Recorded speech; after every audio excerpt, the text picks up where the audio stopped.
El primer año de las guerras clon terminó con una importante victoria republicana, la liberación de Ryloth. Los separatistas seguían siendo más numerosos, pero a pesar de ello parecía que las tropas droide eran inferiores a los soldados clon. Alguna debilidad debían de tener, pensaba el Consejo Separatista, algún punto débil en el que los droides tuvieran ventaja. Esta debilidad la encontraron en su condición orgánica. Como cualquier ser humano, debían ser vulnerables a un potente virus. Esta idea se convirtió entonces en algo más grande. Crearían un virus capaz de desatar el caos en los mundos de la República. Más que crear, encargarían al científico Nuvo Bindi traer de vuelta el infame virus Sombra Azul. Un virus que ya había tenido catastróficas consecuencias en la población galáctica, acabando con cientos y cientos de miles de habitantes. ¿Por qué? Porque era un virus que en 48 horas acababa con tu vida. Había un 97% de posibilidades de que murieras, lo cual pues es prácticamente imposible sobrevivir a él. Este científico loco Nuvo Bindi veía en el virus Sombra Azul nada más que una belleza proporcionada por la naturaleza, y él quería que esto se propagara mucho más rápido de lo que hizo por entonces, creando una especie de gas que era mucho más fácil de propagarse en los mundos de la República y contagiar a la gente. La senadora Amidala y el Lord Sith Jar Jar Binks estaban por entonces investigando en Naboo la posibilidad de que hubiese una base separatista escondida. Se había encontrado un droide táctico y eso implicaba que algo estaba ocurriendo en Naboo. Y claro, con todo el trauma que habían sufrido con la invasión droide, no estaban dispuestos a permitir que ni un solo droide de combate pisara sus tierras. Investigando este asunto, encontraron los laboratorios de Nuvo Bindi. Junto con la ayuda de los Jedi Obi-Wan Kenobi y Anakin Skywalker,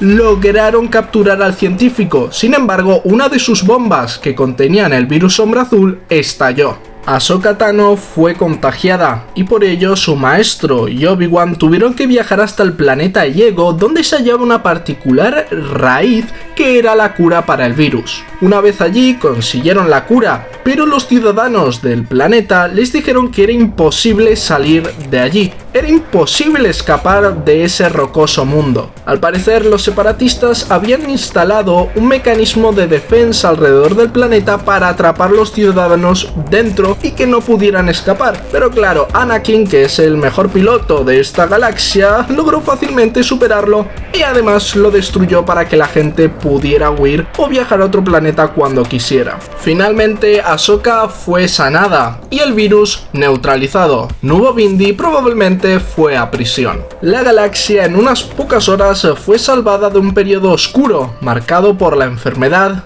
y la muerte. En los territorios del borde exterior, la República había logrado hacerse con el control temporal de Felusha, un mundo que albergaba especies únicas en la galaxia como el Nisilim. Esta planta medicinal era clave para la República, pues con ella podía curar a sus tropas heridas, por lo que sí, establecieron una estación médica justo allí, en el espacio próximo del planeta para recoger la planta, curar a sus clones y devolverlos al campo de batalla. Sin embargo, impulsado por los intereses del gremio de comercio, el cual tenía negocios allí, el ejército droide lanzó una ofensiva que terminó con la retirada de las fuerzas clon del planeta. Ni siquiera los grandes generales Obi-Wan Kenobi y Anakin Skywalker lograron soportar las oleadas y oleadas del ejército separatista. El planeta estaba bloqueado por una flota droide. Sin embargo, gracias a los refuerzos de Plo Koon, quien atravesó este bloqueo, lograron llevar a cabo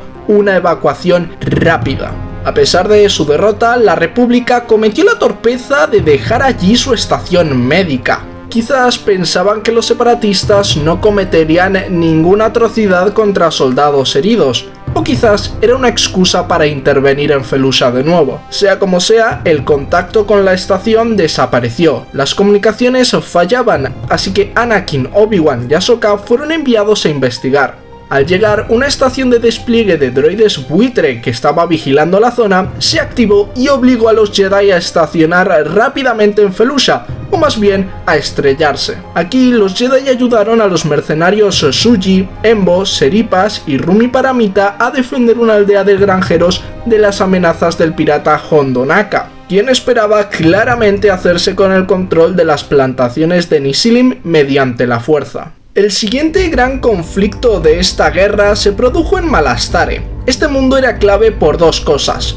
1. Sus reservas de combustible y 2. Su ubicación en la ruta Hydiana, justo antes de Eriadu, mundo que hacía de nexo entre la ruta comercial perlemiana y la Hydiana. Los separatistas tenían claro que, si controlaban esos dos mundos, tendrían libre acceso al núcleo. Por su parte, la República se apresuró a aliarse con los desagradables Dug nativos de Malastare, elaborando un acuerdo de compra de combustible y defendiendo el planeta de la invasión droide. Estos Dug lo tenían claro: si la República ganaba, bien, pero si los separatistas lo hacían, simplemente los acogerían como liberadores, es decir, no tenían ninguna ideología clara, simplemente querían estar del bando ganador. No estaban dispuestos a entregar su lealtad a ningún bando hasta la conclusión de la campaña. Los generales Skywalker y Mace Windu, una combinación un tanto explosiva, cuanto menos, lideraron la operación, y cuando todo parecía apuntar a la victoria separatista, pues les superaban en número,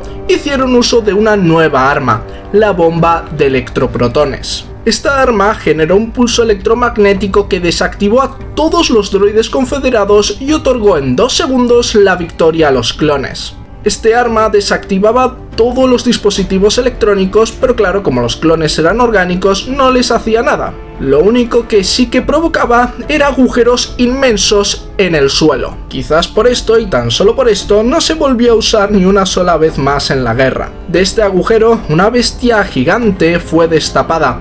Una bestia ancestral, conocida como bestia Zilo, fue transportada a Coruscant e investigada. El objetivo era usar su piel para crear las armaduras de los soldados clon, pues esta era impenetrable. El problema es que retener una criatura como esta no es tan sencillo, y escapó.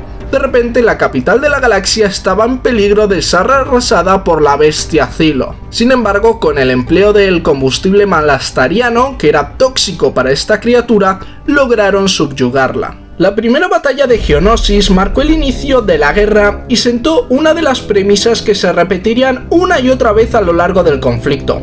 La República ganó, pero tomar el planeta les fue imposible debido al escaso número de efectivos. Tras la batalla, el ejército droide se dispersó y comenzó a atacar mundos múltiples del borde exterior. El clon no daba abasto para defender todo al mismo tiempo y tan solo dejó una pequeñísima guarnición en el planeta. Al año, los geonosianos escondidos en sus colmenas retomaron el planeta y elevaron una nueva fábrica de droides. La senadora Padme Amidala descubrió la operación y la República lanzó su mayor ofensiva llevada a cabo hasta entonces. La fábrica estaba protegida por un escudo, así que, a pesar de no haber flota separatista, las fuerzas republicanas se vieron obligadas a atacar por tierra. Los generales Skywalker, Kenobi y Ki-Adi-Mundi lideraron 3 fuerzas de ataque terrestres. Sin embargo, durante el aterrizaje, los antiaéreos geonosianos empezaron a destruir sus cañoneras. Al no tener flota, habían subestimado la potencia aérea enemiga, y cada uno de ellos se vio obligado a aterrizar o estrellarse en un punto distinto.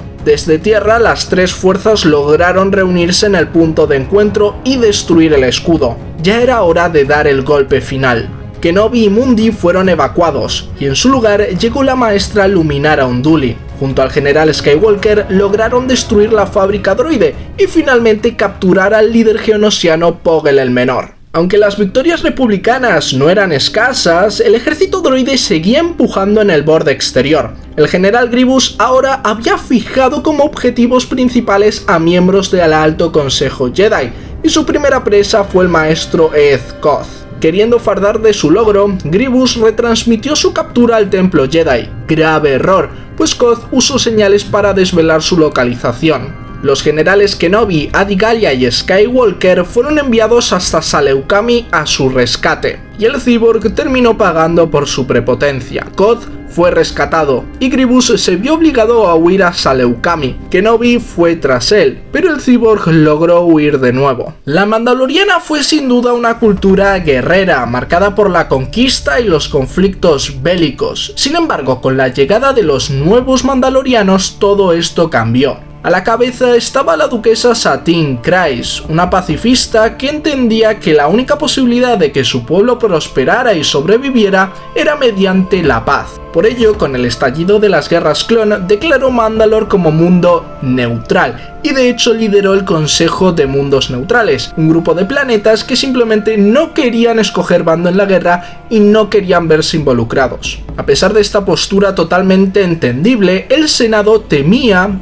que a la cabeza de Mandalore este Consejo de Mundos Neutrales se separara también de la República al estilo de los separatistas. Lo que hizo levantar sobre todo estas sospechas es que un mandaloriano había atacado una fragata de la República, sin embargo no habían podido capturarle e interrogarle. Y es que claro, el Conde Dooku estaba financiando a la Guardia de la Muerte, un grupo extremista de mandalorianos conservadores que querían volver a esa época de gloria, guerreros de Mandalore. Obi-Wan Kenobi fue enviado al planeta para investigar qué estaba ocurriendo realmente. Satin Kryze dijo que no, que todo estaba bien, que Mandalore era leal a la República. Sin embargo, llevaron sus investigaciones un poco más allá y descubrieron que el gobernador de la luna de Mandalore, Concordia, era el líder de la Guardia de la Muerte y que estaban conspirando para conquistar Mandalore. Al descubrir este secretito concordiano, Obi-Wan sospecha que detrás de la Guardia de la Muerte puedan estar los separatistas, así que esto ya es tema de la República. La República puede que tenga que intervenir,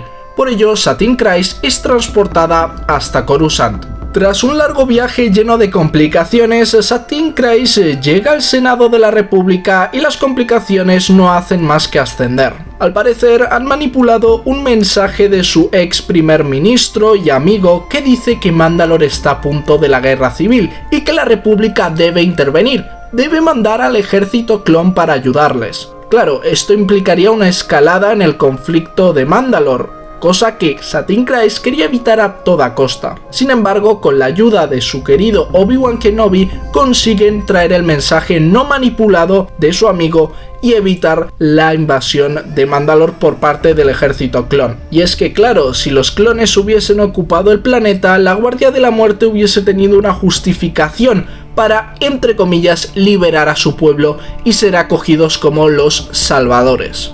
A pesar de evitar la ocupación de su planeta, Satin Kryze no pudo evitar la crisis económica que empezó a azotar a sus ciudadanos. Y es que claro, entre guerra y guerra, Mandalore quedó aislado, no tenía ruta de comercio directa y por ello empezó a recurrir a, digamos que, entes contrabandistas que les traían productos de dudosa procedencia. Esto produjo que mucha gente enfermara y Satin Kryze, harta de lo que estaba ocurriendo, pidió ayuda a la República.